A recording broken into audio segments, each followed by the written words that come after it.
Punya uang 600 juta, kalian mau nggak pilih GWM Tank 300 dibandingin Pajero atau Fortuner?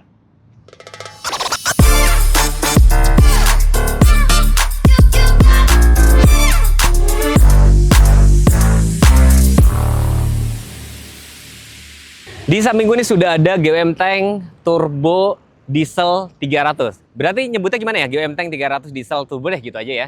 Yang kemarin tuh diluncurkan di Gias 2025 buat melengkapi versi yang sebelumnya cuma ada bensin hybrid. Jadi sekarang ada GWM Tank 300 dieselnya. Sebelumnya GWM tuh punya filosofi untuk mobil ini, yaitu all powertrain, all user. Artinya mobil ini bisa nggak sih dipakai buat harian gitu loh.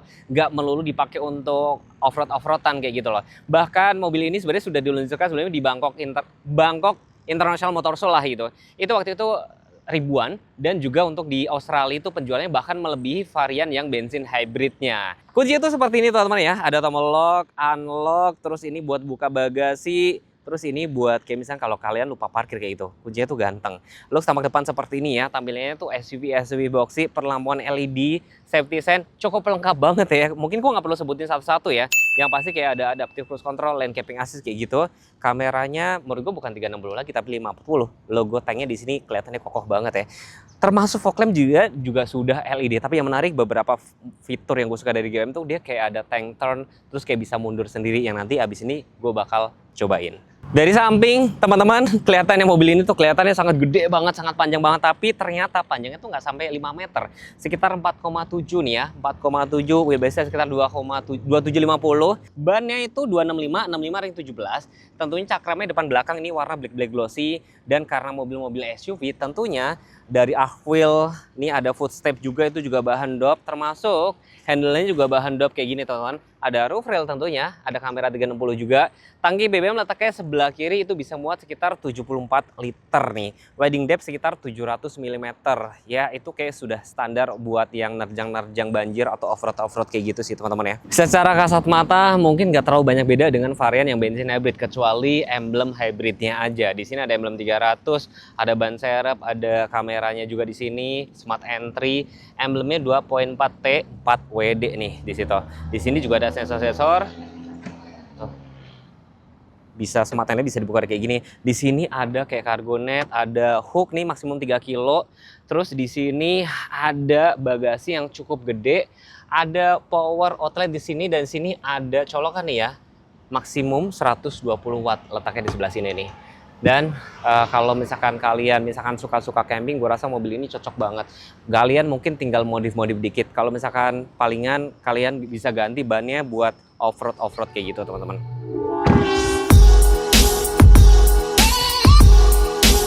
Halo Bapak Ibu, perkenalkan nama saya Fidel Martin, bisnis konsultan dari GWM Tomang yang beralamat di Jalan Arjuna Utara, berpatokan di belakang Mall Taman Anggrek di samping tol. Di belakang saya ada mobil GWM Tank 300 diesel yang harganya start dari 602. Untuk DP kita mulai dari 100 jutaan.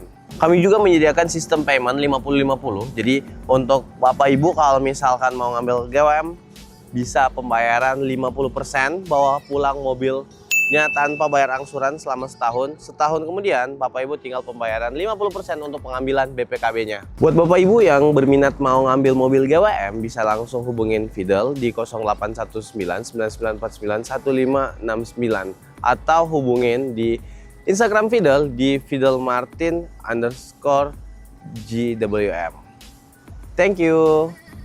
Masuk kabin sini, memang di luar kan terkesan galak, sport gitu kan, boxy, tangguh gitu kan. Tapi pas masuk ke dalam sini, gue pikir mungkin tadinya, atau mungkin sebagian orang mikir, wah mobilnya pasti nggak nyaman dan segala macam, atau nggak elegan. Tapi pas masuk sini, nuansa sporty, elegannya, mewahnya juga dapat ya.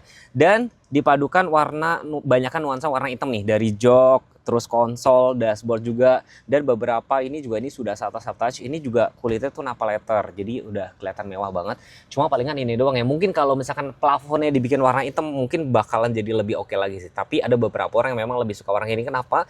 Kalau warnanya terang kayak gini itu memberikan kesan luas gitu loh. Yang spesial dari mobil Cina tuh apa, kameranya tuh bening-bening teman-teman. Lihat ya tuh, kameranya cukup bening banget ya. Tuh, ini ngeliat tampak belakang. Nah, tinggal kayak gini. Terus geser ke sebelah sini teman-teman. Ini ada Tiptronic, Wiper sama lampu sudah otomatis ya. Sebelah kanan sini ada pengaturan untuk Optitron, manual leveling kalau misalkan ketinggian atau pas lagi off-road gitu, kalian bisa atur banget. Matiin traction control, dan dia ada pengaturan downhill assist gitu loh ya. Jadi di sini juga kalau teman-teman perhatiin, ini buat apa sih? Mungkin buat pegangan kalau pas lagi off-roadnya. Dan di sini mengingatkan gue sama mobil brand Eropa ya nih tuh untuk ventilasi AC-nya. Di sini ada jam analog, ini untuk shortcut untuk di fog depan, di fog belakang. Ini untuk hazardnya, tombol-tombol AC. Jadi meskipun mobil Cina yang biasa serba canggih, dia masih ada tombol AC-nya. Dan tentunya AC-nya sudah dual zone nih teman-teman. Sebenarnya juga cukup lengkap. Di sini ada wireless charger, ini ada lighter, port USB dan Type C. Nah, di sini banyak tombol lagi nih di sini. Pengaturan yang 4-wheel drive-nya, ini mode-mode berkendaranya nih dilengkapi dengan sunroof juga. Sekarang gue coba tes ya. Hai GWM. Hai GWM. Open sunroof. Jadi kadang-kadang ngomong kita harus lebih lantang nih. Ngomong gue kan soft spoken ya, jadi agak susah. Baris kedua pasti jadi pertanyaan teman-teman ya, nyaman gak ya mobil boxy kayak gini, SUV off-road gini, nyaman gak ya?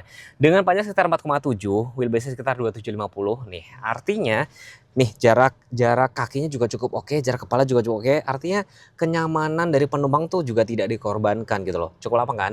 Dan kalau teman perhatiin di sini masih ada nih kayak jendolan gitu, bukan jendolan ya, pokoknya sini. Jadi jarak kepala mungkin kalau orang yang tinggi nih nggak akan mentok di sebelah sini.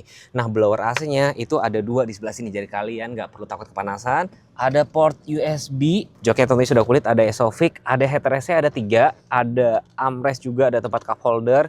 Duduknya sedikit lebih tegak kayak cukup nyaman sih sebenarnya, tapi kalau gue pribadi kalau punya mobil kayak ini gue pasti lebih seneng nyetir sendiri. Dan di sini ada hand grip juga nih, 1, 2, jadi kalian mungkin bisa pegangan kalau lagi pada saat off-road. Ada seatbelt pocket juga kanan dan kiri, terus semua window sudah auto up and down. Ya sesuai harga lah ya, harga 600 jutaan dapat mobil seperti ini. Lampu-lampu juga sudah LED. Ya udah nggak pakai lama, mending kita langsung test drive cobain mobilnya. Ini contoh kalau berkendara di jalan aspal. Suspensinya pastinya akan lebih stiff, tapi posisi duduknya sih gue bilang sih cukup nyaman, tinggi, jadi kita ngelihat jalan juga lebih jelas. Kalau gue sih nggak mabuk. Yang bikin orang mabuk tuh kalau misalkan duduknya terlalu rendah nggak sih? Jadi kalau misalkan kalian naik sedan gitu, contoh kalau terlalu jauh itu kan capek kan. Ini posisi nyetirnya sih cukup oke. Terus remnya coba gue tes. Oke, remnya cukup smooth. Mobil ini sebenarnya sih nggak cocok buat dipakai ngebut-ngebutan teman-teman. Nggak cocok. Tapi kalau misalkan gue dulu pernah pakai yang varian yang bensin hybridnya ya kalau nggak salah. Ya benar, yang varian hybrid gue pakai untuk off-road di Dusun Pelangi ya, daerah sana ya. Itu sih kuat sih. Gue yang ibaratnya pengalaman untuk off-roadnya gue nggak gitu jago aja, gue merasa cukup gampang. Cuman terakhir gue gak gagal sih waktu itu, karena waktu itu tuh jalannya udah kayak bubur, itu juga agak susah. Tapi better lah, apalagi kalian juga bisa atur tadi modenya ada pothole dan segala macam kayak gitu. Udah siap? Bismillahirrahmanirrahim.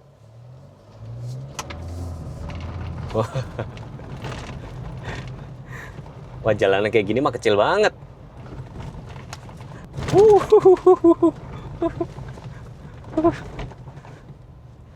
Wah, ini dipakai buat nyetir sih effortless banget. Rilis dulu, oke. Yes. Oke, sebentar. Udah bisa? Sebentar. Ya, ini udah ready. Udah ready? Ketika lampu orange-nya ini udah nyala. Udah nyala, dia udah ready. Terus dari N pindahin ke D. Betul. Pindahin ke D, terus Dilepas. ini setirnya dibelokin ke kiri dulu ya. Dihabisin. Terus nah, tinggal dilepas. Gas dikit ya. Dikit aja. Buat Biarin. aktifin doang. Betul. Dia nanti bakal muter. Jadi ini biasanya kepake untuk pada saat di depannya itu jurang, misalkan harus muter balik. harus muter balik. Nah, ini enak banget nih, sangat ngebantu kita. Oke, ini lagi baca traksi Dia sendiri lagi ngebaca, nih. betul. Ini mobilnya nggak bakal lari kan? Nah, nggak bakal lari. Nah, dia ngebaca dan kita nggak bakal masuk jurang. Nah, Tuh. Ini masih cari traksi ya? betul. Oke. Ya, dia lagi ngebaca traksinya, bener Pak. Nah, dan ini dia nggak bakal hidup di aspal ya. Nah, dia hidupnya harus di kanan nih. Oke, udah. Ini normal. Udah cukup ya? Normal. Normal ya? Iya. Oke, agak takutnya kayak melompat sih teman-teman ya.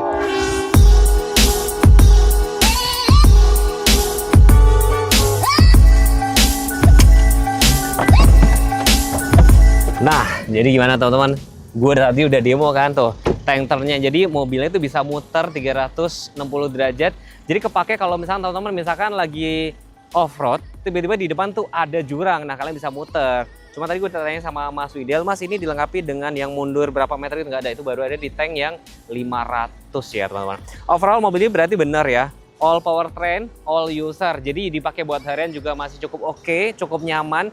Baris kedua juga nyaman. Terus fitur safety-nya juga cukup lengkap. Memang tampilan tampak keluar SUV FCV Boxy yang terkesan manly, maco, gagah, tapi pas di dalam itu kesan elegan, mewahnya juga dapat. Jadi teman-teman kalau ada 600 jutaan, kalian gimana? Masih mau pilih Fortuner Pajero atau ini? Bedanya ini 2 baris. Mas, berarti kan gini ya, harga ini sebenarnya agak sedikit nyenggol 2 Arogan itu. Kita nggak usah sebut brand ya. Ya bener kan? Betul banget. Nah, kasih alasan kenapa harus pilih ini dibandingin 2 Arogan itu. Karena yang pertama kita dapetin dari desainnya ini kita model boxy dan juga untuk mobil off-road atau mobil hobi yang enak digunakan di harian ini hanya satu pilihan. Dan kita bisa ngerasain untuk feel drive-nya langsung aja kita cobain test drive di dealer saya atau saya bisa bawain ke tempat bapak dan ibu yang nonton video ini, Pak Teguh. Jadi Mas, kalau misalkan teman-teman yang masih bingung harus test drive dulu gitu ya? Betul, cobain karena memang kita nggak bisa ngerasain perbedaan kalau kita nggak cobain test drive. Jadi buat teman-teman yang udah pernah pakai 2 brand tersebut, bandingin sama tank 300 kita harus cobain karena memang teknologi sekarang dengan harga yang terjangkau nih, value for money banget Pak mobilnya. Oh ya harus cobain test drive.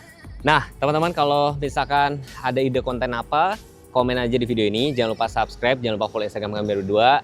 Dan terima kasih sudah menonton. Bye-bye. Thank you.